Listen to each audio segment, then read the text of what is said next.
No helmet no ఇంకా పక్క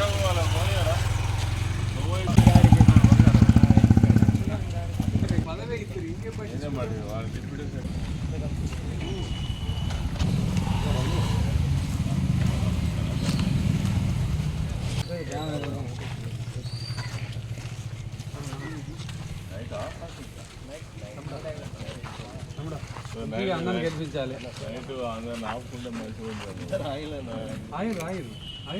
ఆయన మనం ఎవరు రాలేదు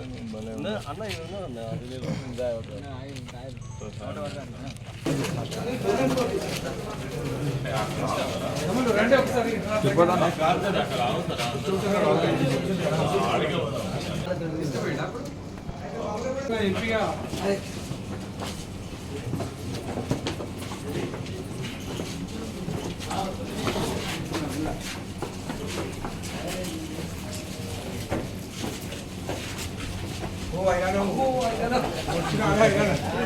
మీరు వెళ్ళిపోతారు అవుట్ మాస్టర్ వాడి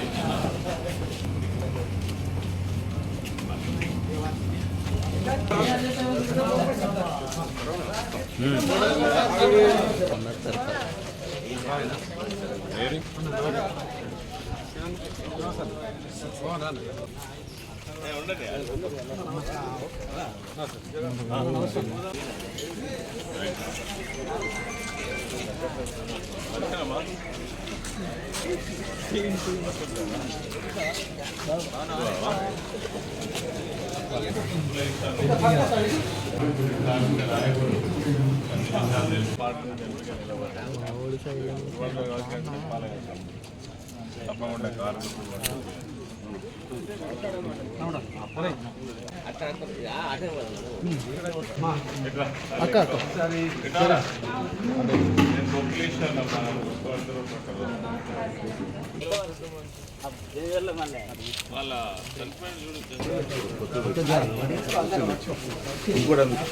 తమ్ముడు నమస్కారం. ఇస్తాను ఎంపిక నిలబడ్డ మాజీ కార్మికుడిని ఆయన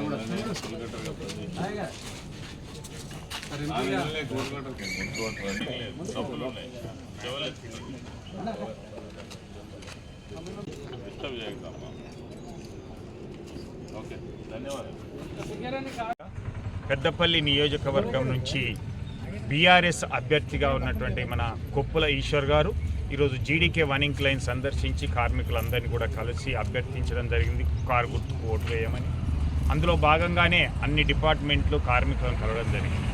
మనందరికీ తెలిసిందే సింగరేణి కార్మికులకి మొన్నటి వరకు మనతో ఒక కార్మికుడిగా ఉండి సిహెచ్పిలో అపాయింట్ అయ్యి ఓసీ 1, 2, 3, 4లో కూడా పనిచేసినటువంటి ఒక కార్మికునిగా ఉన్నటువంటి మన కొప్పుల ఈశ్వర్ గారు వారు రాజీనామా చేసి ఎమ్మెల్యేగా గెలిచి ఆ తర్వాత ధర్మపురికి వెళ్ళి అక్కడి నుండి ఈరోజు మంత్రి స్థాయికి ఎదిగినటువంటి వారు ఈరోజు పెద్దపల్లి పార్లమెంట్ నియోజకవర్గం నుంచి బీఆర్ఎస్ పార్టీ కారు గుర్తుపై పోటీ చేస్తున్నటువంటి వారిని పెద్ద మెజార్టీతో గెలిపించాల్సిందిగా తెలంగాణ బొగ్గని కార్మిక సంఘం తరఫున తెలియజేస్తా ఉన్నాం. పార్లమెంటు ఎన్నికలు జరుగుతున్నటువంటి సందర్భంలో పెద్దపల్లి ఎంపీ అభ్యర్థిగా పోటీ చేస్తున్నటువంటి నేను సింగరేణి కార్మిక సోదరులు కలుసుకోవడం కోసం ఈరోజు వన్నింగ్ లైన్ మైనింగ్కి రావడం జరిగింది. కార్మిక సోదరులందరి యొక్క సహకారం తీసుకోవడం కోసం మరి వారందరినీ కూడా కలవడం జరిగింది.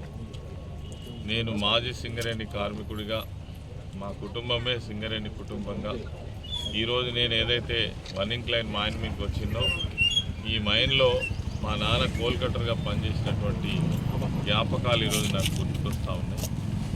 మరి ఈ సందర్భంగా మా కార్మిక సోదరులందరినీ కూడా మనస్ఫూర్తిగా నాకు సహకారం అందించి ఈ పార్లమెంట్ ఎన్నికల్లో గెలిపించినట్టయితే కార్మికుల సమస్యల కోసం ఈ ప్రాంతం యొక్క అభివృద్ధి కోసం ఏ విషమ సమస్య వచ్చినా కార్మికుల ప్రజల గొంతుకగా ఉండడం కోసం ఒక్కసారి మరి ఎంపీగా అవకాశం ఇవ్వమని కారు గుర్తు పైన ఓటు వేయమని కోరడం జరిగింది.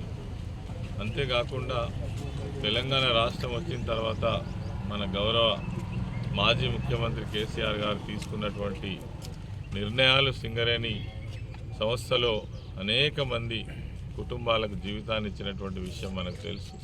ఆనాడు ఎప్పుడో కోల్పోయినటువంటి డిపెండెంట్ ఎంప్లాయ్మెంట్ అవకాశాన్ని మళ్ళీ తిరిగి తీసుకురావడం ద్వారా ఒక 15,000 కుటుంబాలకి ఈరోజు కొత్త జీవితాన్ని ఇచ్చినటువంటి మాజీ ముఖ్యమంత్రి కేసీఆర్ గారు, దాంతోపాటు అనేక సమస్యలు అడగకుండానే పరిష్కారం చేసినటువంటి మరి ముఖ్యమంత్రి మా యూనియన్ టీజీబీకేఎస్ అనేటువంటిది కూడా ఈ సందర్భంగా నేను తెలియజేస్తా ఉన్నాను.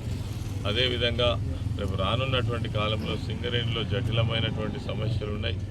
అనేక సంవత్సరాల నుంచి సింగరేణి కార్మికులు అడుగుతున్నప్పటికీ వాటికి పరిష్కారం దొరకట్లేదు.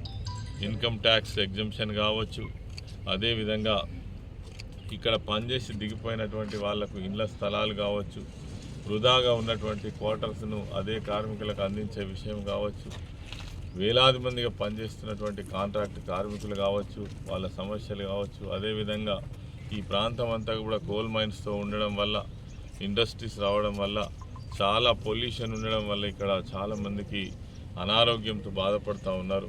మరి వాళ్ళ జీవిత స్పాన్ కూడా తగ్గుతూ ఉంది. దానిపైన కూడా ఫోకస్ సాధించి రానున్నటువంటి కాలంలో మరి వీటన్నిటిపైన ఒక మరి వాయిస్ రేజ్ చేయడం కోసం ఈ ఎన్నికలలో నాకు ఒక అవకాశం కల్పించాలని కార్మిక సోదరులను, ఈ ప్రాంత వాసులందరినీ కూడా కోరుకోవడం జరుగుతూ ఉంది.